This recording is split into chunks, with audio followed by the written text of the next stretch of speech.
Maqaa Abbaa, kan Ilmaa, kan Hafuura Qulqulluu Waaqa tokko አሜን።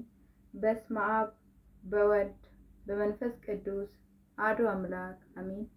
Maqaa Abbaa, kan Ilmaa, kan Hafuura Qulqulluu Waaqa tokko አሜን። Anaaf jettee madooftee jirma isaa guddaa baattee dadhabbii koo dadhabdee anaatis ol na qabdee anaaf jettee madooftee jirma isaa guddaa baattee dadhabbii koo dadhabdee anaatis ol na qabdee ulaayaa si baasanii huccuu kee hiratanii atarraa gareen galee ija kee na ilaalee anaaf jettee madooftee jirma isaa guddaa baattee dadhabbii koo dadhabdee anaatis ol na qabdee anaaf jettee madooftee jirma isaa guddaa baattee dadhabbii koo dadhabdee anaatis ol na qabdee. Eenyu kan akka kee kan nuuf jedhee du'ee eenyu kan akka kee kan nuuf jedhee du'ee akka hattuutti qabamee cunqurfamee kabalamee iddoo hunda keenyaaf isatu nuuf du'e akkas jedhaniini amoonni marsanii guyyaa eenyu si rukutee fuula kan kee keessaa mee nutti himikaa erga gooftaa taate jedhanii darbatan lafatti isa buusan.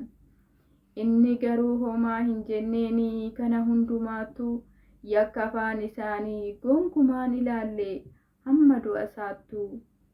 Firdiitti dhiyeessan ajjeesuuf yaadanii irratti walii galan yaaduu jedhanii hundumti isaaniiyyuu hundumtuu iyyanii karaa jireenyaa ta'uusaa hunduu dagatanii. Innis ni abboomee ni baate fannoosaa ol qajeelee deemee gara Goligootaa achisiin hin gahanii fannootti ol baasan. Innis isaaniif kadhatee dhiphina isaa obsee lubbuu isaaniitiif gaddee isaaniif dhiisi jedhee abbaa koo isaaniif dhiisi abbaa koo jedhee isaaniif kadhate. Anaaf jettee madooftee jirma isaa guddaa baattee dadhabbii koo dadhabdee anaatis ol na qabdee saroonni si marsanii hamoonni si qabanii miila harka kee hidhanii kan kee garuu hiikatanii anaaf jettee madooftee jirma isaa guddaa baattee dadhabbii koo dadhabdee anaafis ol na qabdee dhiirri kee garaafanii lafee kee lakkaa'anii madooftee koo gorsitee dadhabbii koo na bareechitee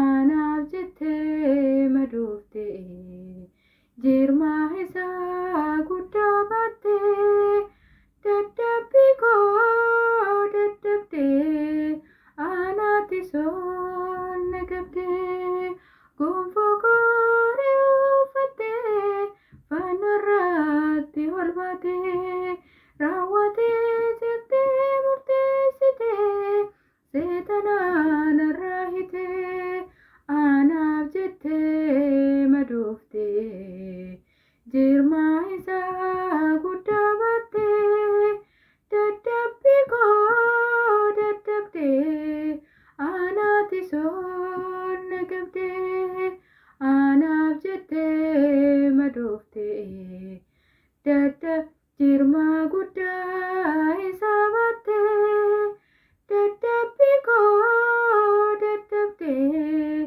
anaati soonna gabdee. Amiin. Abbaaf galan, ilmaaf galan, hafuura qulqulluuf galan, dubaroo maarameef